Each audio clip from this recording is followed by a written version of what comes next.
Hunk ran towards the combat truck ahead, his heart pounding as his muscles moved, his instincts screaming, and his senses are on alert. Behind him, only what could be described as small insect-like infected.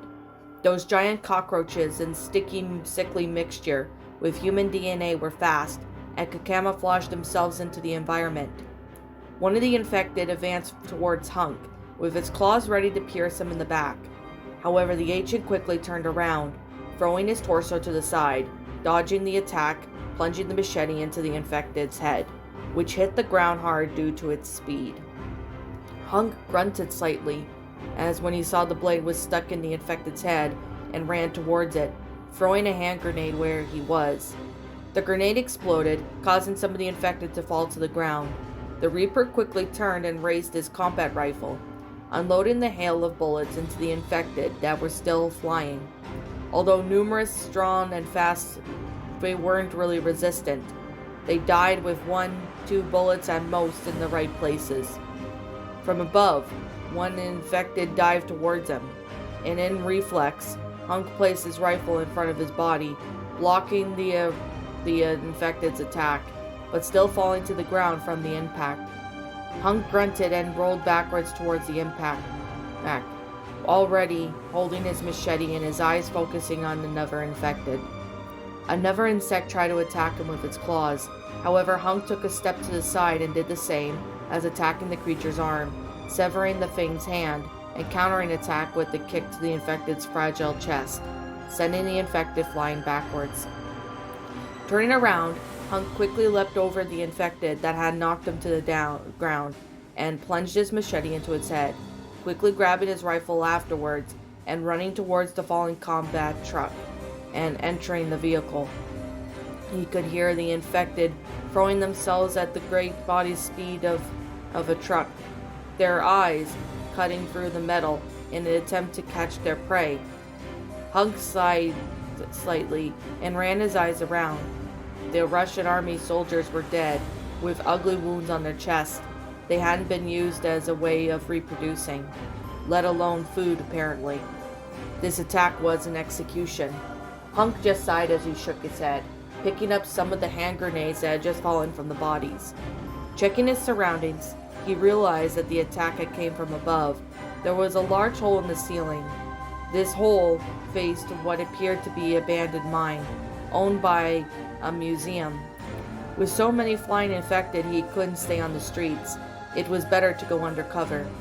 One of the insect-like infected roared, and when it saw him through the hole in the truck, and Hunk plunged his machete into the creature's head, running towards the mine soon after.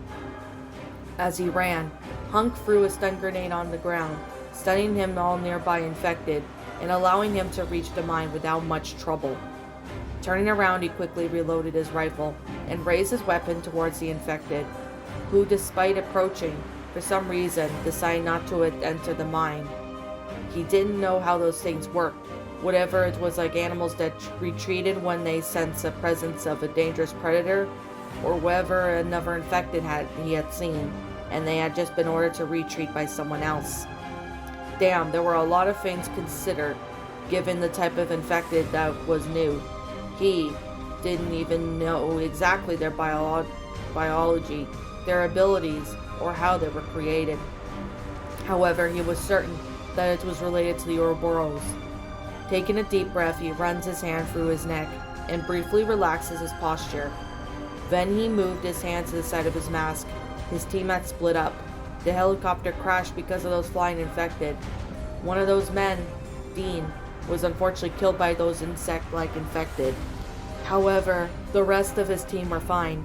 Miguel was injured. His heartbeat was very strong, and the bar next to him was orange. Miguel was 543 meters from north of there. Luis was another 102 meters to east, close to Miguel, but too far for him to reach. The closest was Vincent, who 220 meters away from where he was to the south. He could use his mind to get closer to him. "Reaper here, do you copy?" he asked on the radio, turning around and walking into the mine.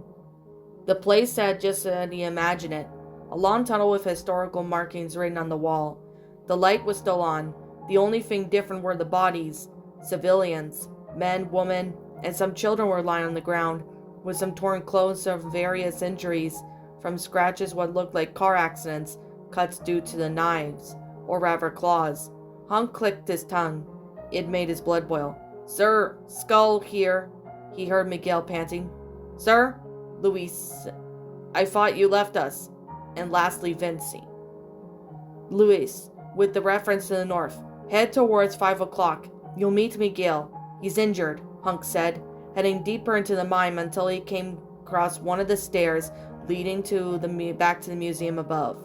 "Roger that," he heard Luis reply on the phone, on the radio, and with his eyes analyzed on the situation. Inside the museum were movement. People, it seemed. Or rather, people. A woman, tall if you consider the country's average. She was wearing a pink shirt, dirty with dust, and probably from the explosions that had taken place from running away from the infected. Ordinary jeans with white sneakers and pink details. Her hair was short brown. She had her back turned to him, was panting and looked rather nervous. From her body language was clearly scared. "Vinci, I'm heading towards you, perhaps with a civilian." "What's your situation?" Hunk asked, observing the woman for a little while longer before revealing himself. She acted as some ordinary person would, with clear signs that was shocked from trauma due to recent events. "I was on the run. Some crazy infected chased me into this residential building. That thing was all weird. It was smart. It knew how to avoid my shots," Vincent said, and Hunk could hear the sound of something in the background, a door being opened, followed by a few moments of silence. "Right now I'm trying to locate that thing." "Roger that, I'm coming," Hunk said, walking towards where the woman had gone.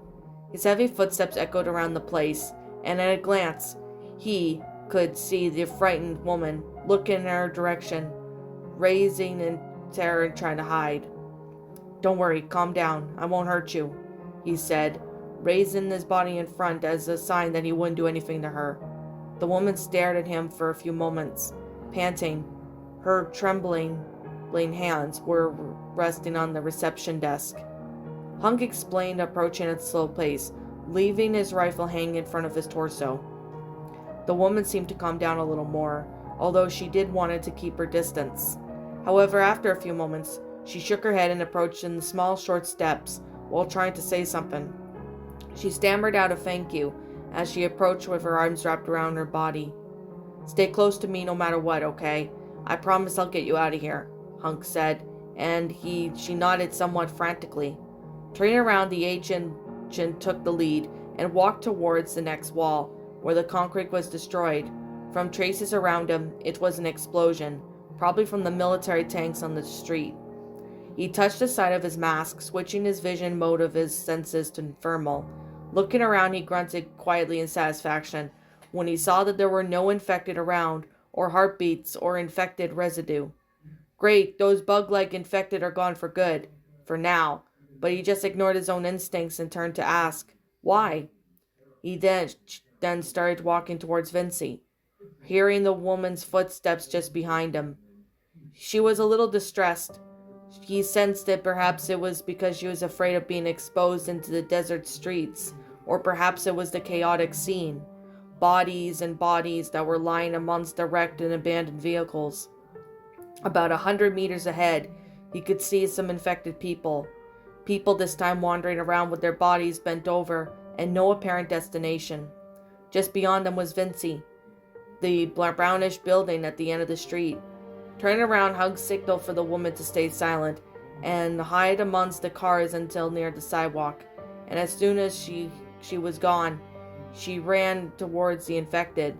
There was no reason for him to shoot. It would only attract the attention of the more infected and waste ammunition. His footsteps drew the attention of a small group of infected, who immediately turned towards him and advanced against the agent.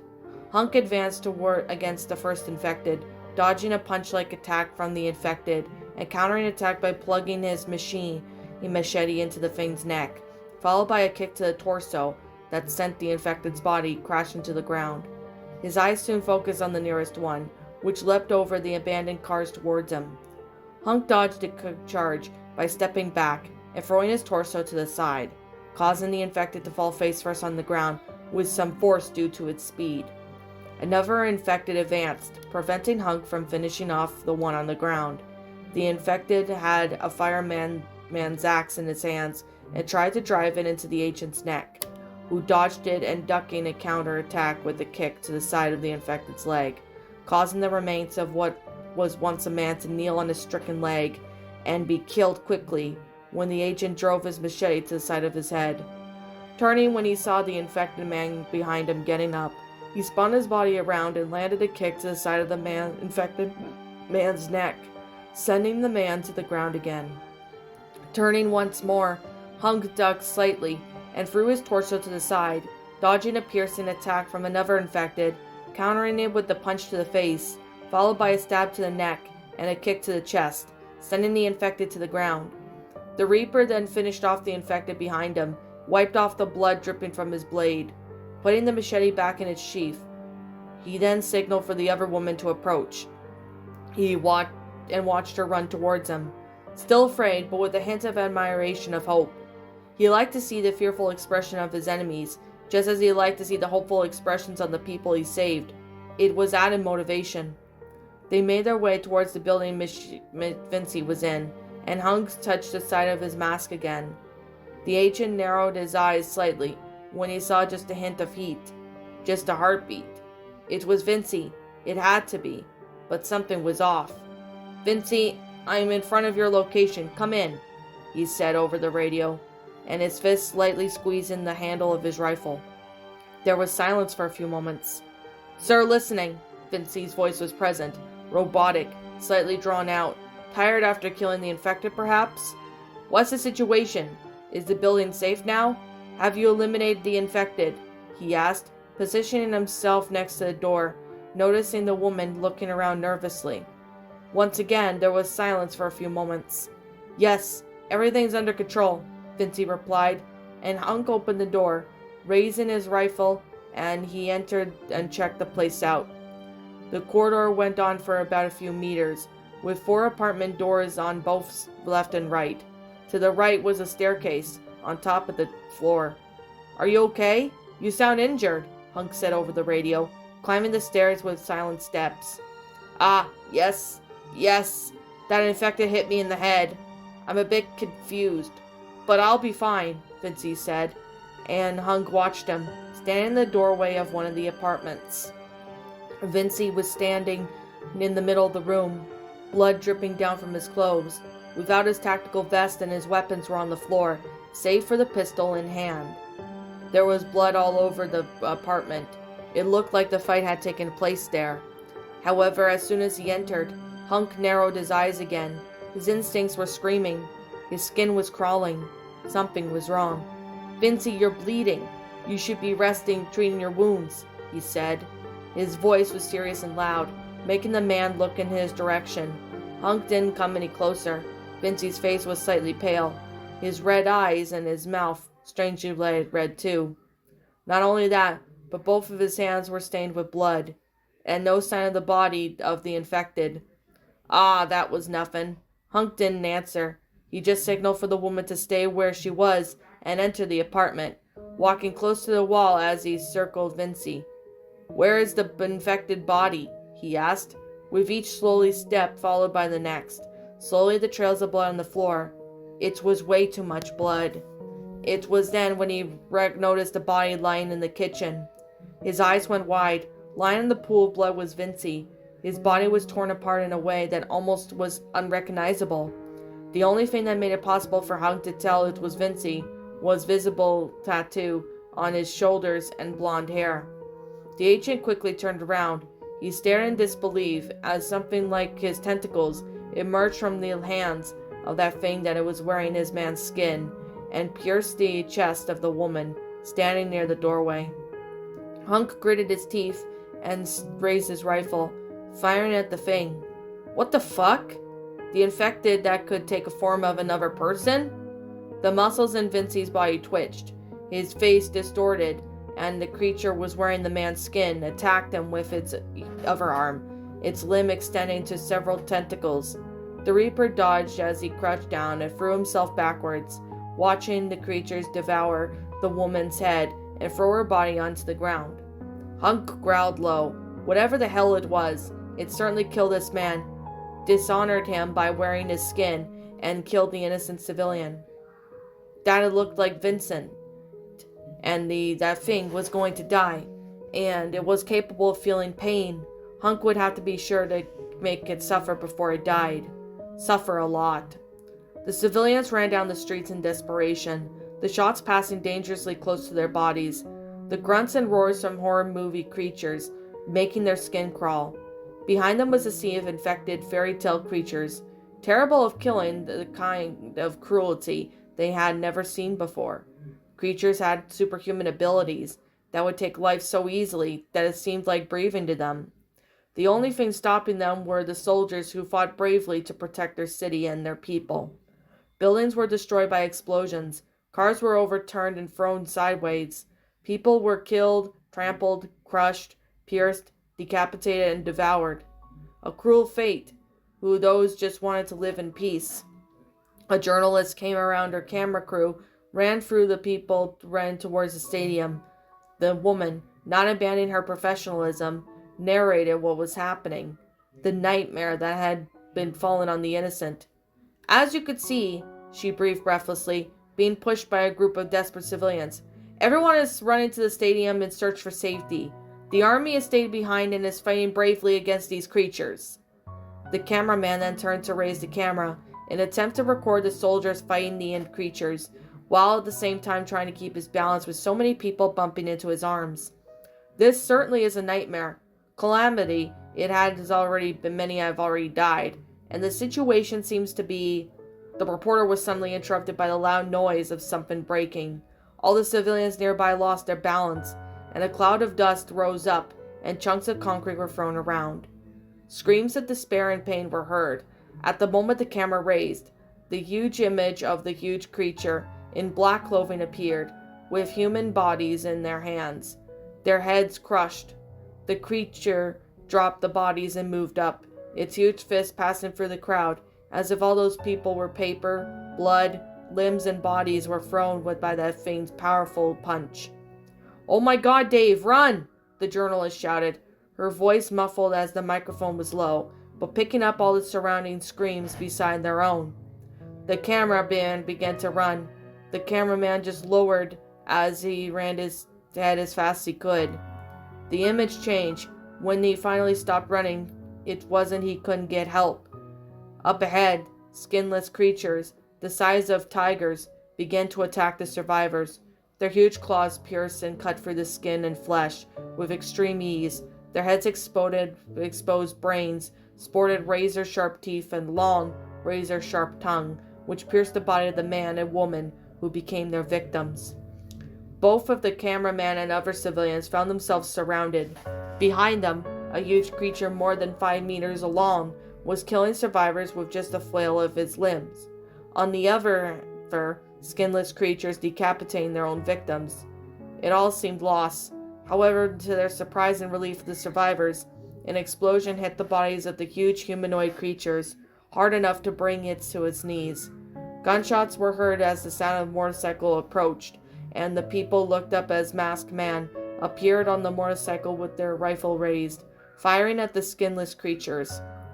The man got off his bike while still firing, attracting the creature's attention. Dave, come here!" the woman shouted, and the cameraman moved closer towards her.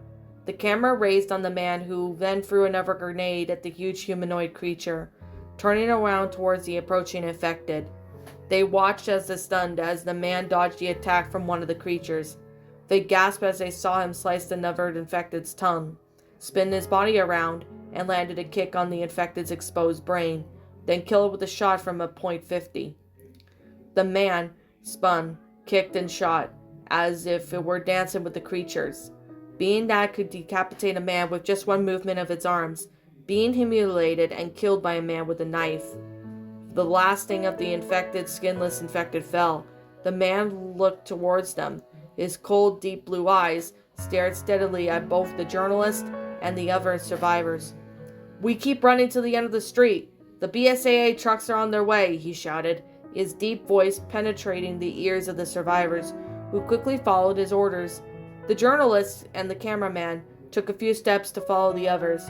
However, they felt that they had to record the man walking confidently towards a monster 5 times their size. Ghost raised his rifle with an anti-T bullets and fired at the head of the tyrant in front of him. That one was different. It was too big, too heavy, and seemed too strong. A new model for sure, but from the resemblance in those in Raccoon City, he say it was a variant. The bullets pierced through the head of the tyrant, who grunted and put his huge arms in front of its face as a form of protection. The bullets had effect. The problem was that thing's incredibly, probably resistance. The tyrant seemed to growl as it began to run towards Ghost, who widened his eyes slightly in surprise at the speed with which the creature was approaching. That thing was fast, too fast for something that size. Grunting in curiosity, the agent threw the stun grenade at the tyrant, and it exploded. The giant stopped its advance, staggering forward and kneeling towards the ground. One of its large hands went to its ear. Ghost took the opportunity to unload the magazine of his rifle and into the head of the creature, which was trying to protect itself while trying to get up. "Aw, come on, don't be shy," Ghost said, as he saw the creature put its arm right in front of its head to protect itself. The agent then reloaded his gun and watched intently as the creature grabbed on 2 cars, one in each hand, and threw the vehicles towards the agent. Ghost grabbed his hook shot and fired at the lamppost next to him, practically flying away, dodging the vehicle that was thrown with such force that it bounced a few times and was dragged for hundreds of meters. Sitting on top of the lamppost, Ghost fired another shot at the creature, which threw the car towards him. The agent used the hook shots to dodge again, landing on the roof of the small restaurant. "Well, I have to say this is pretty handy," Ghost said in realization to the hook shot. The tyrant's footsteps echoed loudly through the place, and then the ground seemed to shake from its weight, and Ghost watched as the creature began to run towards him. At a glance, his eyes focused on the gas station next door. Running to the edge of the roof, he fired the hook shot towards the lamppost next to the gas station, taking the momentum by the post. He jumps down from the height of 4 meters and rolls to the ground, running towards the gas station and hearing the tyrant's footsteps just behind him. Passing quickly by the gas station, Ghost holds his hook shots in one hand and his rifle in his other hand. At a certain moment, he points to the roof of the nearest building and jumps up. Everything seemed to go in slow motion. The agent turned his body while still in air, his eyes focused on the tyrant next to the gas station. A smug smile appeared on his lips as he raised his rifle and pulled both triggers at the same time. The bullets from his rifle hit the tyrant's sturdy clothing, and the gas station at the same took the hook shot of the concrete of the building, and he was pulled upwards towards the escaping explosion that took place. Leaning on the roof, he reloaded his rifle, and while watching the huge smoke blow, the fire slowly spread through the place. However, movement caught before his eye, and he watched closely as the tyrant began to mutate. Its destroyed clothes fell to the ground as an enormous body grew. Its grayish skin became denser and denser, its muscles growing exponentially as its skin became thicker and thicker. Claws formed on its fingertips. Its skin was some kind of exoskeleton, and its size seemed to be doubled, both in the muscular and size. The thing that must be at least 9 meters tall now. Ghost raised his rifle again and fired at the tyrant. The shots hit his head and neck, but didn't seem to have much effect.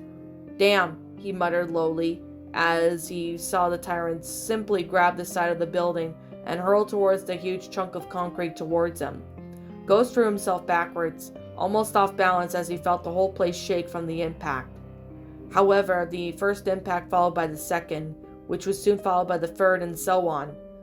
Ghost grunted as he felt the building begin to collapse, gritting his teeth as he leapt from the roof and fired his hook shot at another lamppost, letting himself fall to the ground once more. The loud house noise of the falling building echoed throughout the desolated streets. A huge cloud of smoke rose up, and several places of concrete were thrown to the sides. Whoa, damn, you're a big boy, he grunted softly. Normal bullets wouldn't work. Forget it. He had some stun grenades and heavy grenades. There was no point on wasting them. He wasn't sure he could kill all that thing with just his Desert Eagle. It was all that his gaze focused on something at the end of the street, a military tank standing next to the combat trucks. Bullets may not have much effect, but a tank sure as hell would. The huge tyrant started running towards him, and Ghost grabbed him by the stun grenade, raising his hook shot. He threw the grenade just above before he threw it towards the tank.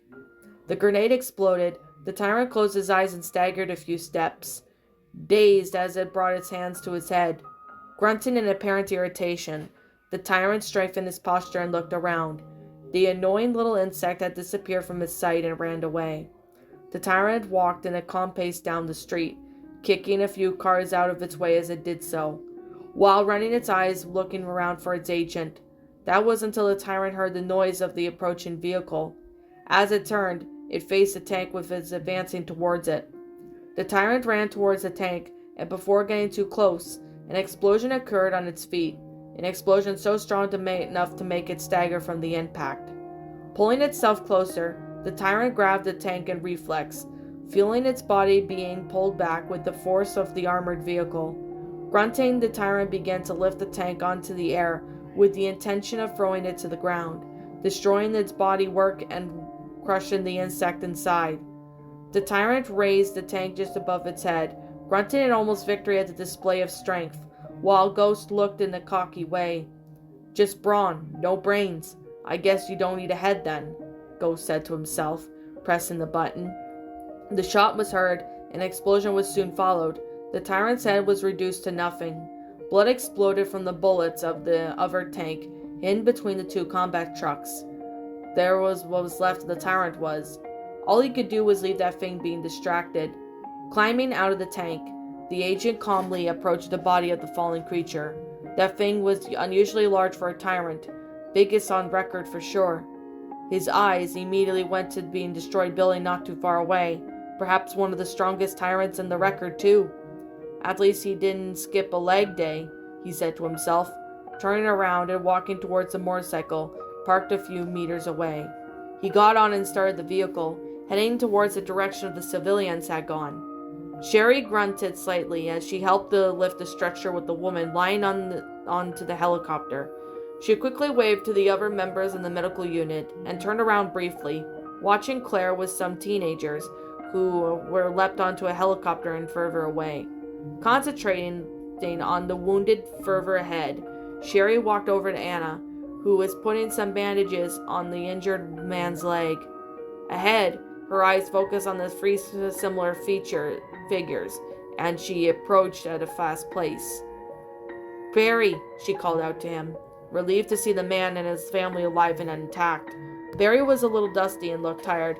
Both his daughters seemed well affected by the situation.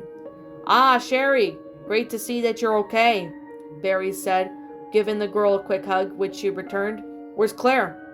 "She's over there, helping the civilians onto the helicopter," Sherry replied, alternating her gaze between the two men's daughters.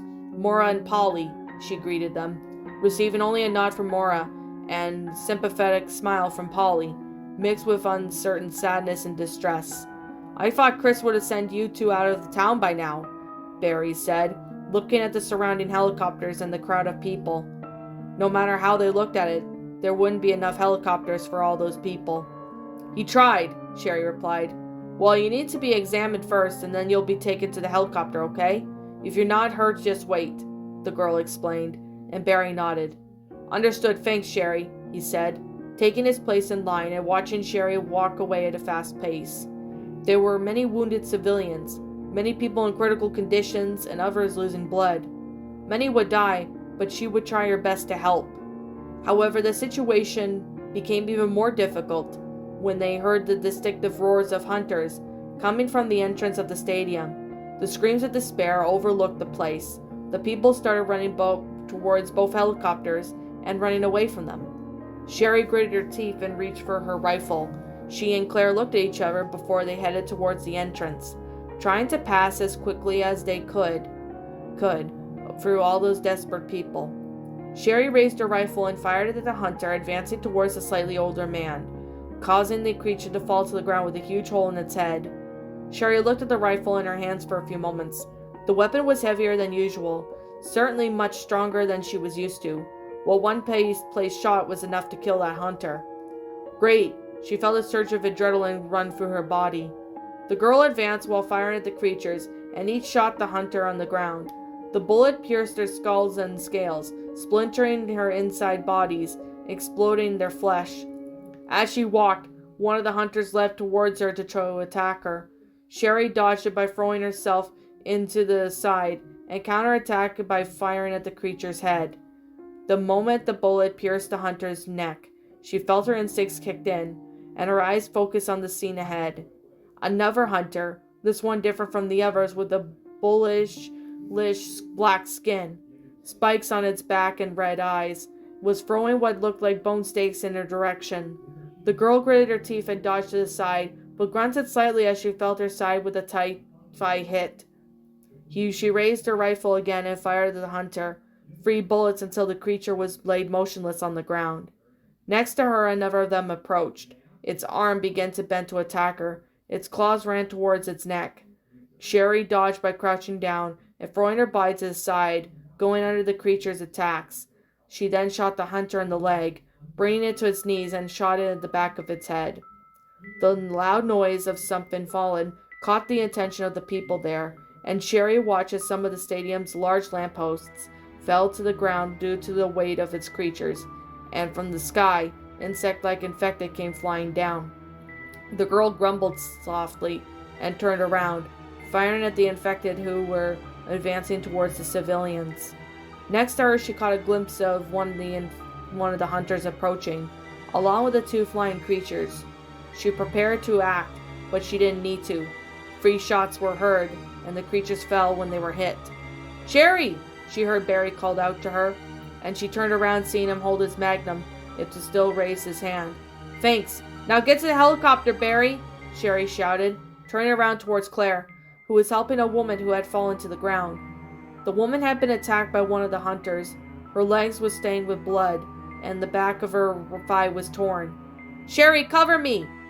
Claire shouted, giving her quickly bandaged the woman's leg and helping her walk towards the helicopter. Sherry nodded and turned around, alternating her gaze between shooting the hunters and the insect-like infected. They managed to help the woman to the helicopter, just in time to see the front of the stadium destroyed. The concrete fell as the explosions were taking place, but the heavy sound of footsteps made it more obvious that this was not the case. Walking slowly towards them in blood-stained clothes was probably one of the biggest tyrants both men and women had ever seen in their lives. "Shit!" Sherry muttered softly, raising her rifle as the creature approached. There were still a lot of people who hadn't managed to get on the helicopter, and the soldiers nearby had probably never seen a creature that size. "Hey, you two! Come on, get in here! You heard the boss!" They heard Mike speak. They both gritted their teeth. They didn't want just to walk away with all those people who were left to die, but they also know that it wasn't enough room for everyone. "Come on, Claire! We can't do any more," Sherry said, putting a hand on the woman's shoulder, who just staggered in defeat and started running towards Mike's helicopter, full of civilians, for some members of the medical team. Tyrants like them started running towards the helicopters. Its heavy footsteps made the ground shake. That thing was fast. Sherry, Claire, and Barry, and some of the other soldiers were raising their weapons and fired at the tyrant, who only puts its arms in front of its head for protection. The bullets pierced through the clothing, and blood practically exploded from its wounds, but it wasn't enough to stop the thing, which was approaching faster and faster. However, everyone there saw when, from the entrance, a motorcycle approached at great speed, shooting the tyrant. "Hey, it's that guy!" Sherry heard someone shouted, as Ghost appeared on his motorcycle, throwing a grenade at the tyrant's feet as he passed the creature and approached the helicopter. The grenade exploded in a big blast as he got off the bike. He threw another one of its heavy grenades, causing the tyrant to stagger from the side from the impact. Ghost turned towards Mike. He had dust on his clothes, but apart from that, he didn't look hurt or tired. As soon as you have finished the civilians, refuel on the necessary and come back here. I'll send you the coordinates to my location," he said, leaning close to the window. Mike shook his head in understanding. "Understood. And sir, I left you a little gift," Mike said, pointing the briefcase on the floor not too far away, with the ammunition box next to it. The case was open, showing a special rocket launcher. "Mike, when this is over, me, you, and Hunk are going for a beer. Leave it on Hunk's tab," Ghost said, patting Mike twice on the shoulder, who just shook his head. "Great to know I have a cool bar." That was all he helped, before he started to take the fight just after Ghost walked away. When he walked towards the rocket launcher, glancing at the tyrant, raising its eyes focused on him. "Ghost!" he heard Sherry's voice, and looked at the girl, propped up just before the helicopter's entrance ramp. "Finally listen to me, Hunk," he joked, picking up the rocket launcher and turning to the tyrant, who for some reason was standing and staring at him, as if waiting for him to make his first move, as if analyzing him. "Be careful," that was all Sherry said, and Ghost glanced at her. The helicopter already knew a few meters in the air. Ghost held back a small smile, and he tried his best to appear on his lips. Seeing her worried, somehow warmed his chest. "Ah, Ghost, if Hunk knew that," he muttered to himself, watching the tyrant begin to approach with slow but broad steps due to its enormous size. Ghost appeared to be face of the creature, resting the rocket launcher on his shoulder. However, the noise of the destruction ran out behind him, and Ghost just looked over his shoulder with slightly annoyed eyes. Another tyrant was approaching fast, his black clothes solid with dust, his eyes fixated on the agent on front. So that's why the tyrant in front of him had stood there watching him. It was waiting for his colleague. He had never heard tyrants working as a team, but considering what was first he faced alone, he would have to say those close tyrants were headed towards the noise of the helicopters and met by coincidence. They communicated somehow, and learning from the death of one of them. As Hunk said that, someone could be controlling them, not to mention they had a certain level of intelligence. "Fucking hell," Ghost muttered, alternating his gaze between the two, slowly approaching tyrants, though who with each steps began to increase their speed. "I forgot to contact Hunk." Ghost massaged his neck slightly, listening to the footsteps of the two tyrants, who were now running towards him. In his left hand, the hook shot. He admired that he was enjoying the thing. "Well, I'll worry about that later."